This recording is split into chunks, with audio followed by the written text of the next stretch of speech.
Welcome to Mimans academy. ये lecture है history का और इसके पहले हमने पढ़ चुका है पाषाण काल। उसके बाद हमने पढ़ चुका है ताम्र पाषाण काल। उसके बाद हमने पढ़ा है लौह पाषाण काल। हुआ क्लियर? यानी कि हमने और उसके बाद हमने कर चुका है PYQ, जो अब तक UPSC या अदर स्टेट PSC में आ चुके हैं। इसके बाद भी जो प्राग ऐतिहासिक काल है उसके कुछ तथ्य रह गए हैं, वो तथ्य को इस लेक्चर में कंप्लीट किया जाएगा। ठीक है, इसलिए प्लीज पूरा लेक्चर वॉच करना।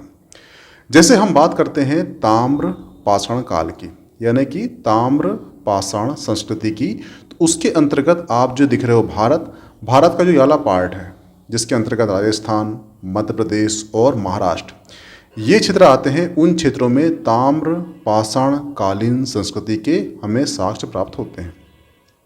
उसके अंतर्गत 3 राज्य हैं, एक है राजस्थान, एक है मध्य प्रदेश में मालव और एक है महाराष्ट्र में जारवे संस्कृति प्राप्त होती है।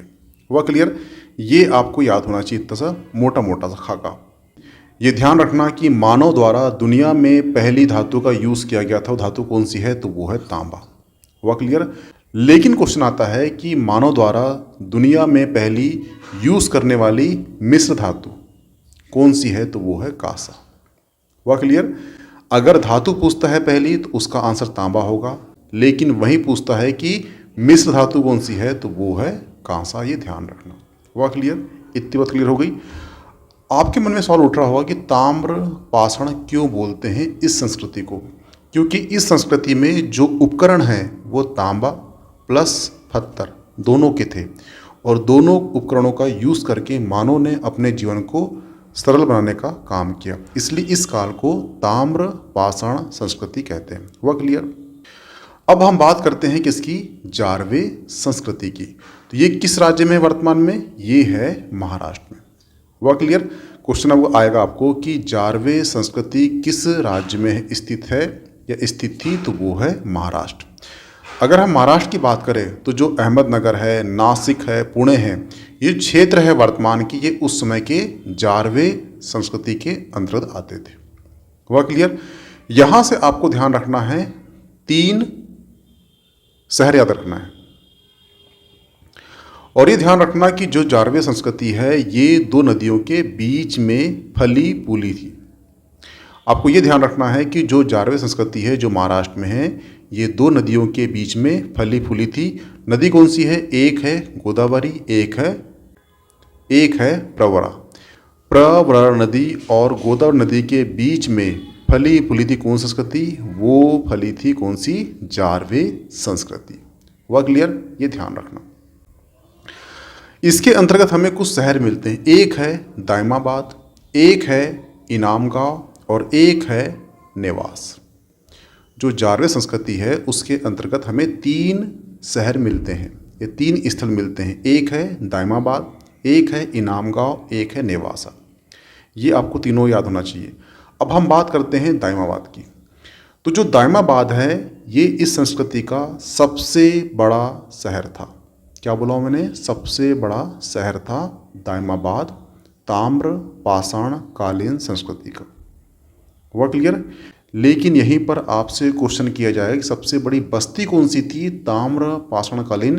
तो वो है इनाम गांव। वो अंतर्यात। अगर बस्ती पूछता है तो वो है इनाम गांव, लेकिन आपसे पूछता है शहर कौन सा है? तो वो है दायमाबाद। ये आप इसमें कन्फ्यूजन नहीं होना। बस्ती पूछेगा तो इनाम गांव है, लेकिन शहर पूछ लिया तो वो दायमाबाद है। आपको इसको ऐसे रखना है कि शहर कहाँ होगा? जहाँ पे वाणिज्य होगा। वाणिज्य कहाँ पे होगा? जहाँ पे तांबे की वस्तु बनेगी। तांबे की वस्तु कहाँ बनी है? वो बनी है दायमाबाद में। इसका प्रमाण क्या है? इसका प्रमाण है ये तांबे का रथ।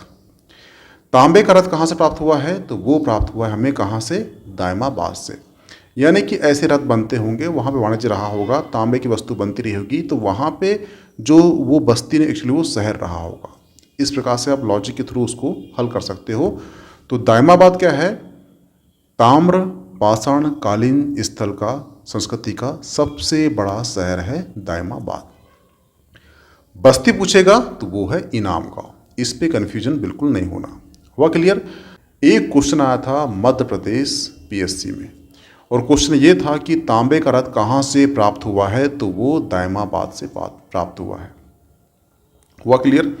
लेकिन यही क्वेश्चन उत्तर प्रदेश पीएससी ने कर लिया था। उसने ये क्वेश्चन किया था कि दायमाबाद से क्या, दायमाबाद से जो तांबे का रथ मिला है, वो तांबे का रथ जो है उसे खींच कौन रहा है। यहाँ पे देख रहे लेवल, मध्य प्रदेश पीएससी पूछता है कि तांबे का रथ कहाँ से प्राप्त हुआ है, तो वो तो उसका आंसर सिंपल सा है, दायमाबाद से।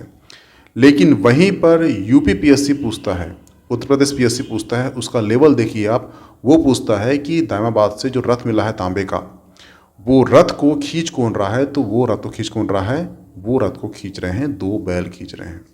ऑप्शन था घोड़े, हाथी, गेंडा, बैल। आंसर क्या है उसका, बैल। तो ध्यान रखना, जो दायाबाद से हमें तांबे का रथ प्राप्त हुआ है, वो तांबे के रथ को बैल खींच रहे हैं। वह क्लियर? उत्तर प्रदेश पीएससी पूछ चुका है, तो सिंपल सी बात है, मध्य प्रदेश पीएससी पूछने की चांस बढ़ जाते हैं इसके। वह क्लियर? हमने पढ़ चुका है कि जो इनाम गांव है ये सबसे बड़ी बस्ती है।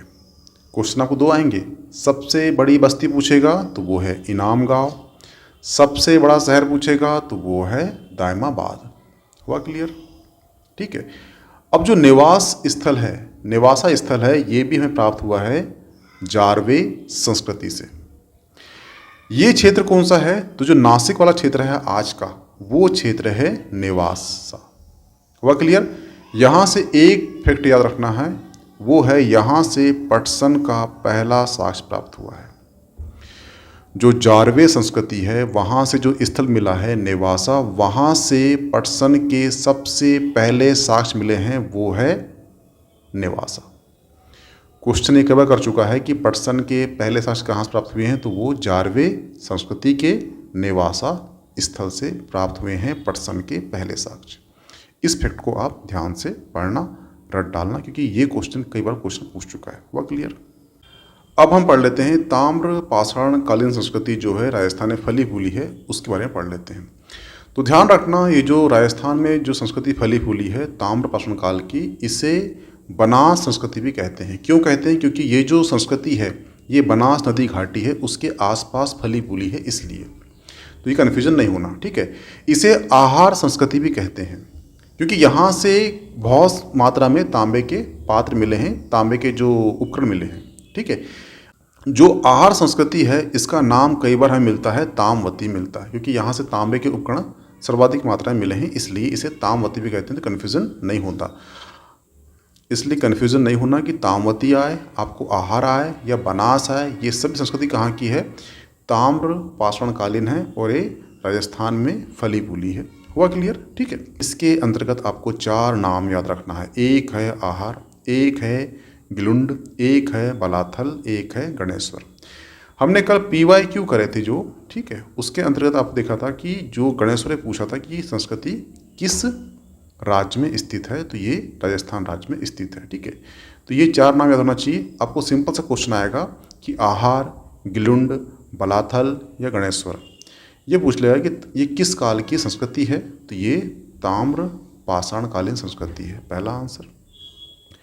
आपसे भी क्वेश्चन आ सकता है कि ये किस राज्य में फली फूली थी, तो वो राजस्थान राज्य में फली फूली थी। हुआ क्लियर? तो ये थोड़ा सा आप मेजर याद रखना, ताकि क्वेश्चन यहीं से बनेंगे, सिंपल से क्वेश्चन बनते हैं, कन्फ्यूजन बिल्कुल नहीं होना। इसलिए मैंने जो ओवरव्यू ले रहा हूँ लास्ट में, ताकि आपको क्वेश्चन आते हैं तो आपको दिक्कत ना हो। हुआ क्लियर? अब हम बात कर लेते हैं मालव संस्कृति की। तो जो ताम्र पाषाण कालीन संस्कृति है जो मध्य प्रदेश में फली फूली थी, उसे हम कहते हैं मालव संस्कृति। ये है मालवा। हुआ क्लियर? ठीक है। यहाँ से आपको याद होना चाहिए कायथा। कायथा क्यों याद होना चाहिए? यहाँ से आपको याद होना चाहिए कायथा। कायथा क्यों याद होना चाहिए? क्योंकि कायथा जो है सबसे पुराना स्थल है ताम्र पाषाण कालीन स्थलों में से। क्वेश्चन आपको आएगा कि ताम्र पाषाण कालीन स्थलों में सबसे प्राचीनतम स्थल कौन सा है, तो वो है कायथा। कायथा कहाँ पर है? तो ये है मध्य प्रदेश के उज्जैन जिले में स्थित है वर्तमान में। हुआ क्लियर? एक स्थल मिलता है हमें यहाँ से, एरण मिलता है। एरण कहाँ पर है? वो सागर में है, ठीक है। एक है नावदटोली, एक है महेश्वर, एक है गुंगेरिया। तो जो नावदा टोली है, यहाँ से एक पॉइंट आपको याद होना चाहिए कि यहाँ पर सभी प्रकार के अनाज के साक्ष्य मिले हैं। ये ध्यान रखना है आपको कि जो ताम्र पाषाणकालीन संस्कृति है उसमें जो मालव संस्कृति है उसके अंतर्गत जो नावदा टोली जो स्थल मिला है, यहाँ से सभी प्रकार के अनाज के साक्ष्य मिले हैं, ये ध्यान रखना। हुआ क्लियर? ठीक है। एक है महेश्वर और एक है गुंगेरिया। गुंगेरिया आपको इसलिए याद होना चाहिए, गुंगेरिया वो स्थल है जहाँ से सबसे बड़ी ताम्र निधि मिली है। ये इसलिए आप इसे वेरी वेरी IMP लगा लो। यहाँ पे जो ताम्र निधि कहने का मतलब है जहाँ से सर्वाधिक मात्रा में तांबे के उपकरण मिले हैं उसे कहते हैं ताम्र निधि। और कहाँ से मिले हैं? गुंगेरिया। ये कहाँ पर है? मध्य प्रदेश के खरगोन में। ठीक है, तो आपको ये याद होना चाहिए मालव संस्कृति के अंतर्गत। और ये भी ध्यान रखना कि जो मालव संस्कृति है ये नर्मदा नदी के आसपास फली फूली है। हुआ क्लियर?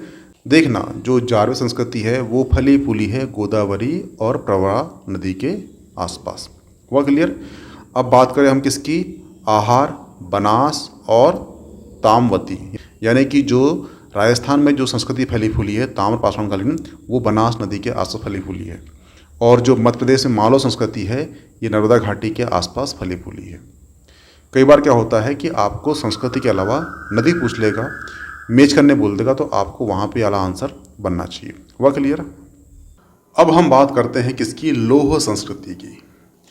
तो ध्यान रखना, जो दक्षिण भारत है यहाँ पर सबसे पहले साक्ष्य मिले हैं किसके? लौह संस्कृति के। वो भी कहाँ से मिले हैं? वो मिले हैं आदि चैनलुर से। कहाँ से मिले हैं? वो मिले हैं आदि चैनलुर से मिले हैं। आदि चैनलुर से मिले हैं। ठीक है, ध्यान रखना, ये दक्षिण भारत में मिले। परंतु लेकिन अगर आपसे क्वेश्चन आया कि उत्तर भारत में पहली बार सर्वप्रथम लोहे के साक्ष्य कहाँ से मिले हैं, तो वो मिले हैं उत्तर प्रदेश के अतरंजी खेड़ा से प्राप्त हुए हैं। हुआ क्लियर? तो ये थी लौह संस्कृति। यहाँ से आपको 2 कंटेंट याद होना चाहिए बस। और जो लौह संस्कृति है इसी के अंतर्गत जो है 1000 BC में जो लोहे की उत्पत्ति हो जाती है। कहाँ पर? उत्तर भारत में। तो आप देखना, एक होता है वैदिक काल। वैदिक काल 2 भाग में बांटे गए हैं, एक है ऋग्वैदिक काल और एक है उत्तर वैदिक काल। और यहाँ पर आता है 1000 BC, और यहाँ पर जो है लोहे की उत्पत्ति हो जाती है। और यहाँ पर लोहे की उत्पत्ति होने का कारण ये है कि जो ऋग्वैदिक काल के जो लोग हैं ये लोहे के बारे में नहीं जानते थे उत्तर भारत में। हुआ क्लियर? क्वेश्चन आता है कि क्या ऋग्वैदिक काल के लोग या वहाँ का समाज जो है ये लोहे के बारे में जानता था? तो उसका आंसर है ये लोहे के बारे में नहीं जानते थे, क्योंकि इसके बाद आता है 1000 BC, और 1000 BC में लोहे की उत्पत्ति होती है। और लोहे की उत्पत्ति जैसे होती है तो टोटल ही जो समाज है, जो पॉलिटी है, जो राजनीति है, जो अर्थव्यवस्था है, जो कृषि है, इसमें पूरी तरह से चेंज हो जाता है।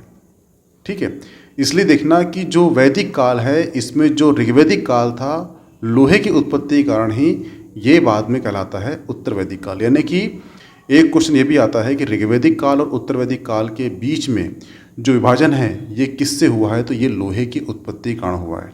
ध्यान रखना कि लोहे की उत्पत्ति के कारण ही वैदिक काल के 2 भागों में बांट दिया गया है, एक है ऋग्वैदिक काल, एक उत्तर वैदिक काल।